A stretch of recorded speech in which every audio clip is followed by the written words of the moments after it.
Now, this was a Bond Beach home game on the weekend. We're expecting again the Bond Beach supporters to be out and about. They weren't. They were outnumbered by the Pine supporters. Yep. For a home game, how much of a concern is that, considering the proud history of your football club? Yeah, I suppose playing, I didn't really recognise. I thought the crowd was quiet because we weren't kicking many goals. But after the game, it was pretty evident there was a lot of green and red around the place, and it's a little bit disappointing. We've got some fantastic past players and fantastic people around the club who support us. They've seen some grim times within the club as well, and we're 4 and 5. We're still realistically looking for a top 5 spot, and I've got no doubt when we do get that top end back, we can definitely achieve that. But it is upsetting now that we're not, where we were this time last year, is maybe not getting those extra 30 or 40 supporters who are pretty loyal coming down. You've been described as the best kick in the comp. Do you agree or disagree? Bond Beach or me? You. Gee whiz. Who by? I'm a journalist. A journalist never reveals his sources, Brad. You should know that. Yeah, true, mate. My kicking is good. In turn, there's so many good players around.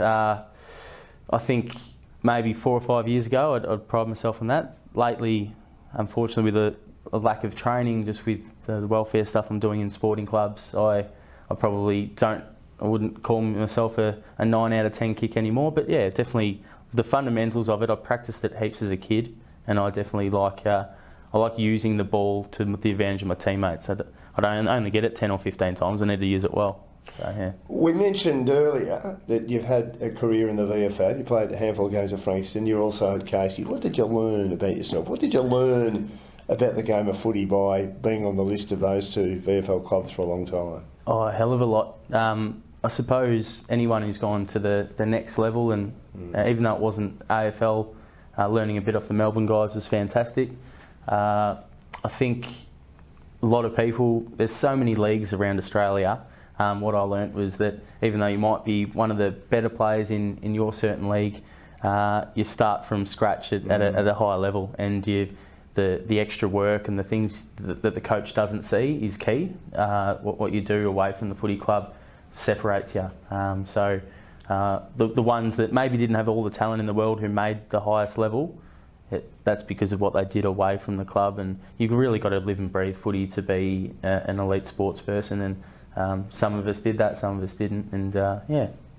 We've just had, I should say, Sir Doug Nicholls round in the AFL, and you played with a couple of well-known Indigenous players at Melbourne, being a Lion to Casey, of course, in Liam Jarrah and Austin Wanamuri. What were they like?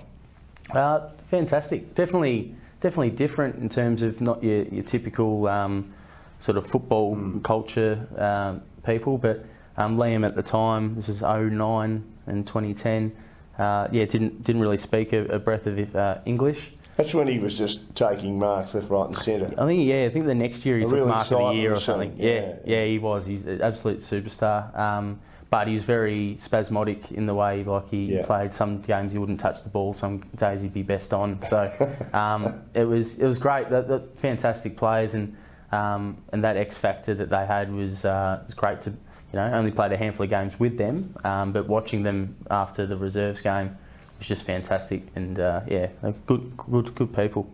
You do a lot for the community outside the game. You're involved in a program called Outside the Locker Room. Yep. Can you explain that for us? Yeah, so I suppose a fair few people watching knows a bit about OTLR. So we work within sporting clubs around Australia now, working in the education, welfare and support of players and committee and whoever's attached to the football club, wives, girlfriends, cousins, whoever.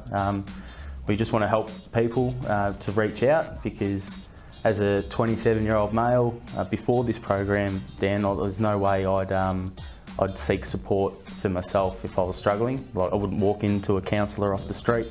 So we're just Men generally have hated doing that, haven't they? Yeah. Why should we talk about our problems? Well, my dad's a bricklayer. As you can imagine, like tough, sort of don't speak about their emotions, and a lot of us men were probably grew up in households like that. So we're just trying to reduce the stigma. We're losing way too many people on the peninsula to suicide. We are double the state average. Gee. Yeah, 1.9 the state average. After speaking with the Mornington Shire, and it's a bloody great place to live, as we know. Like, and it's just we need to do something else. So we're here to support the players and our communities, and yeah, I'm really passionate about it. Do you feel you're a more positive person being involved in this program? Yeah, no doubt. Like, sometimes it does. You do get a lot of people's problems, which is, more than happy to do that. I've got a lot of coping strategies that I use to make sure that it doesn't weigh me down. But I've been a positive person most of my life, as my good friends know. So it doesn't really. I always look at the glass half full. Like when you've been asking these negative questions about Pine smashing us, like I'm not ask negative. I'm not asking in a positive. Yeah, I know that, but like a lot of people would just sort of feel that it's doom and gloom. But I know that the leaders at Bomb Beach are up and about, and so am I. Well, the club's in a great space with someone like you leading them and involved as a player. They've obviously got some work to do, but it is just one game. Week's a long time in footy. A day's a long time in footy. Yeah. 1 minute's a long time in footy. Good luck for the rest of the year. Great to see you involved in all these programs. Good luck with your business. I really appreciate your time. Thanks for joining us. No, thank you, mate. Appreciate it.